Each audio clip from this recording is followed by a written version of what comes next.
Have you ever felt smaller just by looking at someone else's life? Have you ever whispered, "Why can't I be like them?" while ignoring what's already yours?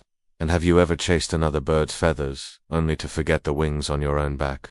We compare, and in the comparing, we shrink. We count the colors we don't have, and miss the freedom we do. This is the story of a crow who searched the whole sky for happiness until he finally found it right where he'd left it. In a green, breathing jungle, a crow woke every morning to the same sadness. He stared at his black feathers and muttered, "Why am I so plain? Why can't I be beautiful like the others?" One day he perched on a branch and cried so loudly that his tears fell like warm rain onto the face of a wise Sodhu meditating beneath the tree. The Sodhu opened his kind, unshaken eyes. "My friend," he asked softly, "why do you weep?" "I am a crow," the bird said, his voice trembling, "ugly, unloved, chased away wherever I go. I wish I could be any bird but myself." The sadhu smiled. "I can help you become any bird you choose. But first, travel the sky. Find a bird who is truly happy. Ask them about their life. Then come back to me." The crow's heart fluttered with hope. He spread his wings and began a journey that would teach him what no mirror ever could. He first found a swan gliding across a glassy lake, feathers as white as new snow. "Brother Swan," the crow called, "you must be happy. You are so beautiful." The swan sighed, as if beauty itself were heavy. "Happy? My feathers are only white, no colors to sing with. I envy the parrot. The parrot wears the jungle like a festival." The crow blinked. Beauty was not enough. He flew on. He found a parrot in a mango tree, green and red, like the jungle's own heartbeat. "Brother parrot, your colors are glorious. You must be the happiest bird here." The parrot glanced around, his voice lowered. "Glorious. My colors make me a target. Humans want to capture me, to lock me in a cage far from the wind. I long to be the red cardinal, bright, yes, but hidden when he needs to be." The crow shivered. Beauty that could not move was just a painted wall. He found the cardinal, a torch of red on a branch. "Brother cardinal, your feathers glow like fire. Surely you are happy." The cardinal shook his head. "My color betrays me. Hawks spot me from the clouds. If only I were the hummingbird, small, quick, impossible to catch." The crow's mind spun. Color became danger. Speed became safety. He flew again. In a garden of flowers, a hummingbird flickered like a living spark. "Sister hummingbird," the crow said, awed, "you are grace itself. You must be happy." She paused midair, her breath quick. "Happy? My wings never stop. My heart beats so fast I live in a rush. If only I were the eagle, strong, unthreatened, resting whenever he pleases." The crow felt his own heart beating slower than hers and wondered if speed could be a prison too. High on a mountain, an eagle stared into the distance, a king without a court. "Brother eagle, you rule the sky. You must be the happiest of all." The eagle's eyes were old with solitude. "Rule? I am feared, not loved. The price of my crown is silence.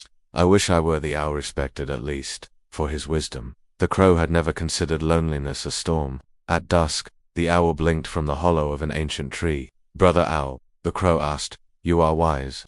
Surely wisdom brings happiness." The owl hooted softly, a sad note in the twilight. "Wisdom is not always welcome. People believe I bring bad luck. They throw stones at shadows they don't understand. If only I were, the peacock beauty is loved by all." The crow thought of stones and misunderstandings, and how heavy a rumor can feel. The next morning, the crow reached a zoo.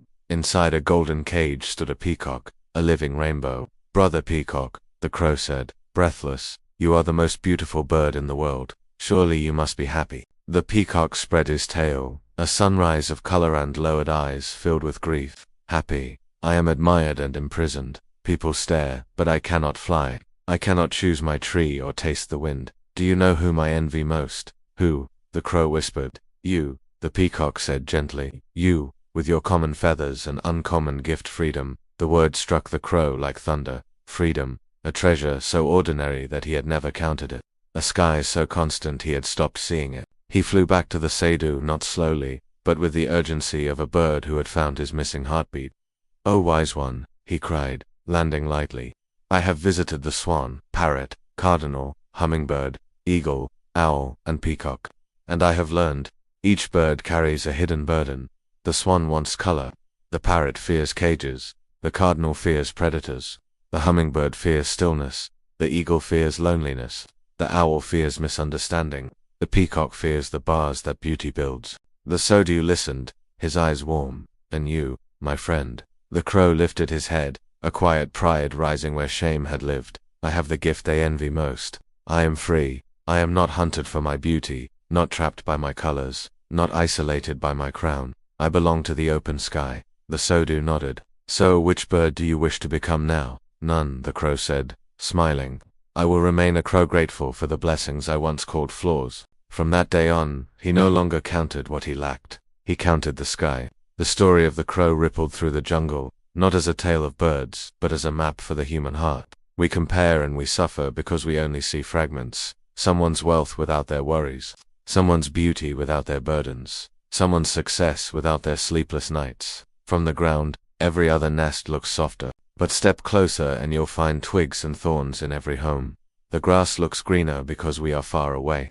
Up close you see, everyone waters their own patch with unseen effort and private tears.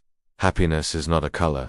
It is not a cage of gold, nor a crown of fear, nor a speed that never lets you rest. Happiness is not becoming someone else.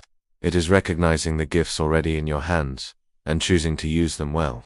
Gratitude turns black feathers into a velvet cloak. Gratitude turns an ordinary tree into a palace of shade. Gratitude turns simple flight into a kind of royalty. Stop measuring your life with someone else's ruler. Your path is not a copy. It is a sky only you can cross. So here's a simple practice for you.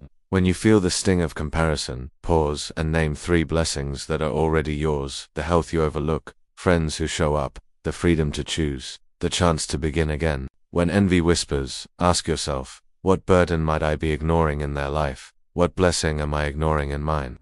And when you wish for different feathers, remember the peacock's kajand, look up. Freedom without gratitude feels ordinary. Gratitude without freedom feels incomplete. Together, they become joy. True happiness grows when comparison ends and gratitude begins. Every life carries struggles you cannot see. Every blessing can be overlooked until you learn to look with wiser eyes. The crow didn't change his feathers, he changed his perspective, and that changed everything. So look around your own life. What treasure are you overlooking? What freedom have you forgotten to use? Start today. Count what's yours. Use what you have. Fly your sky. Thank you so much for watching. If this story resonated with you, please share it with someone who might need to hear it. Don't forget to like this video and subscribe for more stories that help us live better. Until next time, take care.